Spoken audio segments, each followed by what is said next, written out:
নমস্কার বন্ধুরা, রাধে রাধে। লাড্ডু গোপালজি ইউটিউব চ্যানেলে সকলকে জানাই স্বাগত। আজকে তোমাদেরকে শোনাবো হরি নামের কি মহিমা। আমরা যে হরি নাম করি তার কি মহিমা, সেটারই একটা গল্প তোমাদের শোনাবো। এই হরি নামের কি মহিমা শিক্ষামূলক গল্পটি পুরোটা শুনলেই আপনারা বুঝতে পারবেন। একটি ছোট জলাশয়ে দুটি মাগুর মাছ থাকত।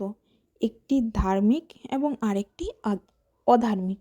ধার্মিক মাছটি সবসময় ভগবানের নাম সংকীর্তন করত, আর অধার্মিক মাছটিকে বলতো, ওরে ভগবানকে স্মরণ কর, পরম মঙ্গলের অধিকারী হবি।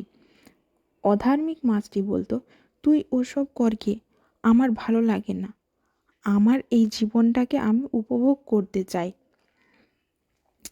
ধার্মিক মাছটি তবুও সবসময় অধার্মিক মাছটিকে বোঝাতো।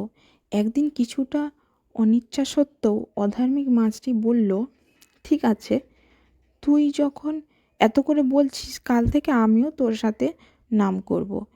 বেশ কিছুদিন পর গ্রামের জেলেরা ওই জলাশয়ে মাছ ধরতে আসলো। ওই দুটো মাগুর মাছও ধরা পড়ে গেল জালে।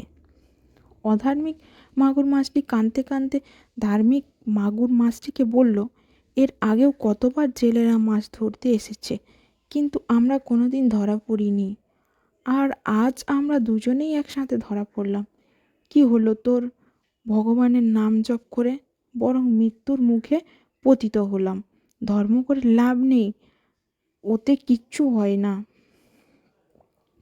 ধার্মিক মাছটি কিন্তু অবিচল। সে শান্তভাবে অত্যন্ত জোরের সাথে অধার্মিক মাছটিকে বলল, ওরে, তিনি যা করেন মঙ্গলের জন্যই করেন। ভরসা রাখ, তাঁর নাম কর। তিনি দয়াময়, অদ্ভুত তার লীলা, অনন্ত তার দয়া। আমরা ক্ষুদ্র হতে পারি কিন্তু তুচ্ছ নই তার কাছে। ধার্মিক মাছটি কথা শুনে অধার্মিক মাছটি কিছুটা আশ্বস্ত হলো। এদিকে জেলেরা মাছ নিয়ে যে যার ঘরে ফিরে গেল। এক জেলে তার বউকে ডেকে বলল, এই দেখো বউ, আজ দুটো মাগুর মাছ ধরেছি, এই দুটোকে ভালো করে রান্না করো, আমি বাজার থেকে ঘুরে আসি। এই কথা শুনে অধার্মিক মাছটি তো উচ্চ স্বরে কাঁদতে লাগলো। ধার্মিক মাছটিকে তিরস্কার করতে লাগলো, তোর কথা শুনে আজ আমার এই দুর্গতি। কেন যে ভগবানের নাম করতে গেলাম, দিব্যি হেসে খেলে জীবন কাটছিল, আর ওই ভগবানের নাম করে আজ প্রাণ সংশয়, কিচ্ছু নেই ওই নামে। এদিকে জেলে বটি নিয়ে বসে সবার প্রথম ওই অধার্মিক মাছটিকেই খপ করে ধরে ভালো করে ছাই মাখাতে লাগলো। আর ধার্মিক মাছটি কেঁদে কেঁদে বলতে লাগলো, তুই আমার এত সর্বনাশ করলি। ধার্মিক মাছটি বলল, ওরে মরতে তো হবেই, একদিন আগে আর পরে। তুই কান্নাকাটি বন্ধ করে তাকে ডাক, তার নাম কর, তার দয়া অন্ত নেই। মৃত্যু তো দোরগোড়ায়, না হয় নাম করতে করতেই মর। তখন অধার্মিক মাছটি উচ্চস্বরে আকুল হয়ে ভগবানকে ডাকতে লাগলো। জেলে বউ মাছটি কাটতে যাবে এমন সময় জেলে হন্তদন্ত হয়ে এসে বউকে বলল, ও বউ, মাছ দুটো কি কেটে ফেলেছিস? জেলে বউ বলল, এখনো কাটিনি, এই ছাই মাখাচ্ছিলাম, কাটবো বলে। তুমি এমন হাঁপাতে হাঁপাতে এলে কেন, কি হয়েছে? তখন জেলে বলল, আরে হাটে গিয়ে শুনলাম ওই রাজ্যের রাজা পুকুর কেটেছেন,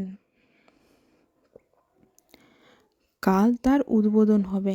একজোড়া মাগুর মাছ চাই, রাজা পুকুরে ছাড়বেন, আর যে দুটো মাগুর মাছ নিয়ে যেতে পারবে রাজা তাকে অনেক পুরস্কার দেবেন।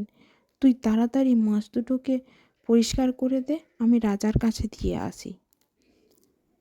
এদিকে অধার্মিক মাছটির প্রাণে শান্তি এলো। ধার্মিক মাছটি বলল, দেখেছিস আমার প্রভুর কত দয়া। অধার্মিক মাছটি কথা বলতে পারল না, কৃতজ্ঞতায় পরিপূর্ণ হয়ে গেল তার অন্তঃকরণ। মনে মনে ভাবল, ওগো, আমার মতো তুচ্ছাতি তুচ্ছ জীবের প্রতিও তোমার এত দয়া। পরের দিন প্রতিষ্ঠিত হলো পুকুর। তেল সিঁদুর মাখিয়ে স্বর্ণ অলংকার পরিয়ে মাছ দুটোকে ছাড়া হলো পুকুরে। রাজা হুকুম দিলেন, এই মাছ দুটোর যেন ঠিকমতো পরিচর্যা হয়, আর এদের যেন কখনো ধরা না হয়। মাছ দুটি পরম সুখে সেই পুকুরে জীবন অতিবাহিত করতে লাগলো।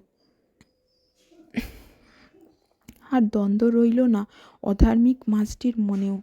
ভগবানের দয়ার কথাই আর অস্বীকার করতে পারল না সে।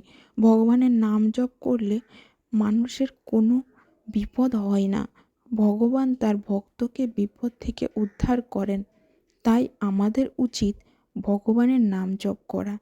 এই গভীর রহস্য জেনে আপনার কেমন লাগলো? আপনার মতামত কমেন্ট বক্সে অবশ্যই জানান। আর এমন কাহিনী শোনার জন্য আমাদের চ্যানেলটি সাবস্ক্রাইব করে নিন।